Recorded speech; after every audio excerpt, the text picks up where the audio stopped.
Welcome back, Pokemon fans. Angel of the Night here. We are back again with the Grand Challenge 2025, part number 1. This is battle number 44. Now, our opponent here is going to lead off with a Tyranitar, the Chosen One. You were the Chosen One. No, I'm just joking. But Amoonguss coming in here as well. We've also got ourselves a Tauros and a Zebstrika. Now, it actually would have been funny if they actually nicknamed Tyranitar Anakin, but you guys know me, I'm a big Star Wars fan to begin with. We're going to go in for the Terrestrial Change into Grass, and of course we're going to go for the Tera Blast into the Tyranitar. In regards to the Tauros, we're going to go for the Raging Bull into the Amoonguss. Now, if we do that, of course, we might actually be able to pick up the KO with the Amoonguss, but it looks like they're going to actually withdraw the Tyranitar now that they've set up the Sandstream. They're going to come in with Primarina the Radiant. Not really sure what the Radiant means, but that's cool.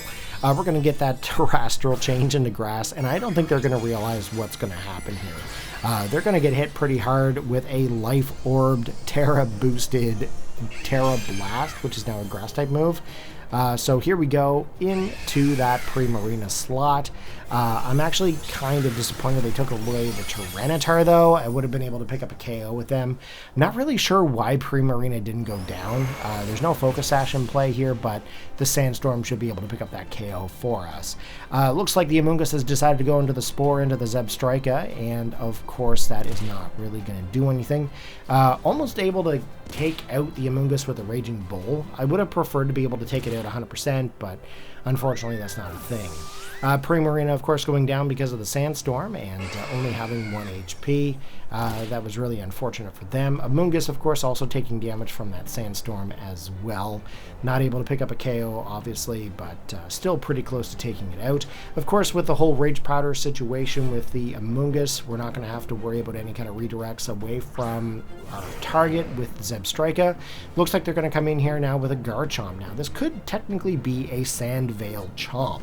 If you guys know, Sandveil was a big thing back with Generation 4 and Generation 5. Ever since then, it's kind of been banned in a lot of other situations like Smog and whatnot, but we'll see what happens here. We have locked into our moves. Here is the Rage Powder with the Amoonguss. Obviously, the Zebstrika will not be redirected because it is a Grass-type Pokemon. Here we go with the Tera Blast. Unfortunately, not able to hit the Sandveil Garchomp, but we are going to be able to pick up the KO with a Raging Bull into the Amoonguss, and that takes down 2 Pokemon on our opponent's side. Of course, now they're going to be forced to bring back in the Tyranitar. Here's the Earthquake coming in from the Garchomp. Garchomp is a big, scary monster Pokemon, and unfortunately does get some serious damage off onto our Tauros, even though, you know, we still have Tera Grass on Zebstrika. It does do a crazy amount there as well. We do have Maushold as well as Annihilate still here onto the team, so we are actually going to come in here with our Maushold. If we can manage to get a Population Bomb off, that actually might be able to help us out. They also have not gone for any kind of terrestrialization here yet, so that might also be a situation that we have to worry about. I decided to go with the Tera Blast into the Garchomp and of course the Population Bomb into the Tyranitar. You just never really know exactly what Tyranitar is going to do. Sometimes Tyranitars tend to go for like a Tera Flying, or sometimes even like a Tera Ghost. I didn't really want to worry about it being Tera Flying if I decided to go for the Tera Blast into that. So Population Bomb is definitely the right choice. Okay, here we go. Tera Blast. We are going to be able to manage to hit that Garchomp this turn. Now, of course, it is a ground and dragon type, so it is not going to be, you know, 4 times effective at all or anything like that. It is only 2 times.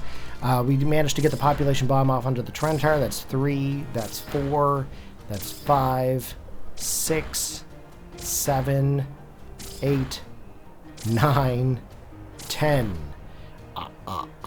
If you guys know what I mean. We can count. Yay. Okay, here we go with the Garchomp going in for the Earthquake. That's able to pick up the KO onto the Zebstrika, not affecting the Tyranitar, obviously, because it's not flying. And Maushold, of course, able to hold on.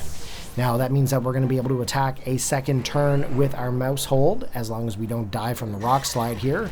And unfortunately, the Rock Slide does make contact, picking up the KO on the Maushold. So, unfortunately for us, that is down and out. Sandstorm, of course, coming in here, being able to hit the Tyranitar as well, because it is a Tera Flying. Now, we do have Annihilate here. Now, Annihilate has to make a big choice.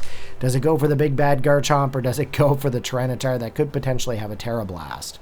And that's something that I have to kind of debate on here. Rage Fist or Drain Punch. Looks like I actually opted in for the Drain Punch onto the Garchomp in order to be able to get a little bit of HP back. Of course, Garchomp ends up going for the Protect here, and Rage Fist. Oh, it was Rage Fist, not Drain Punch. My bad, guys.